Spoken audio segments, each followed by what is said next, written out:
In a dramatic turn, the United States and Iran agreed to a 2-week ceasefire on April 7, 2026, that is, today. Announced by Donald Trump just before a looming escalation deadline, the truce caught the world off guard, and Iran quickly accepted, calling it a victory and pledging to reopen the Strait of Hormuz, a key artery for global oil trade. Well, this pause has created space for negotiations in Islamabad, but the bigger question remains: who actually made this fragile peace possible? Well, let us understand about it, that how it all began and the 5 weeks of devastation. Notably, the conflict erupted on February 28, 2026 with a massive US-Israel assault known as Operation Epic Fury. Nearly 900 airstrikes targeted Iran's military infrastructure and leadership, including Supreme Leader Ali Khamenei, who was killed. And Iran retaliated swiftly, launching missiles and drones across the region, hitting US bases and even Israel territory.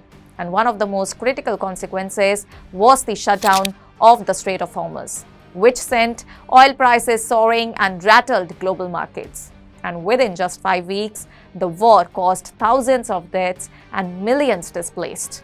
A stark reminder of how quickly regional tensions can spiral. Well, now let us take a look at old rivalries and the new consequences of that. Notably, the hostility between the United States of America and Iran goes back decades. Before the Iranian Revolution, Iran was a close US ally, but the revolution changed everything, leading to the hostage crisis and a complete breakdown in relations. Efforts like the Joint Comprehensive Plan of Action briefly eased tensions, but the US withdrawal in 2018 reignited mistrust. And since then, diplomacy has repeatedly failed until now. Now let us shed light on the role of Pakistan as Pakistan steps in, the quiet power broker. Amid the chaos, Pakistan emerged as the key mediator, and with strong ties to both Washington and Tehran and a shared border with Iran, Pakistan was uniquely positioned to act. Behind the scenes, Islamabad facilitated communication, drafted proposals and built trust. And by early April, it had crafted a ceasefire plan acceptable to both the sides. Hosting talks in Islamabad further cemented its role as the central negotiator. And Pakistan didn't just relay messages, it shaped the outcome. Now let us shed light on the China's strategic backing.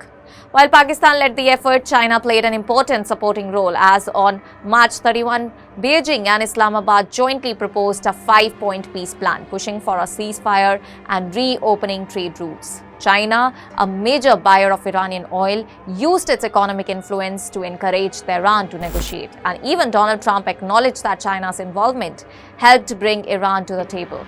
Rather than taking center stage, China reinforced diplomacy from the sidelines. It is a sign of its growing global influence. Well, what the ceasefire really means?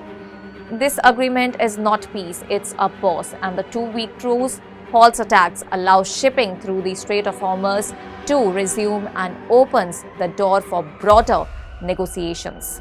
And markets responded immediately, with oil prices dropping and global tensions easing. Even Israel agreed to the temporary halt, signaling wider regional support. And still the real challenge lies ahead. That is, turning this pause into a lasting settlement.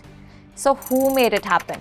The answer isn't simple. As Pakistan led the mediation, crafting and delivering the deal, China strengthened in effort with economic and diplomatic pressure, and other players contributed ideas but didn't shape the final outcome. In short, Pakistan made the deal possible, but China made it stronger.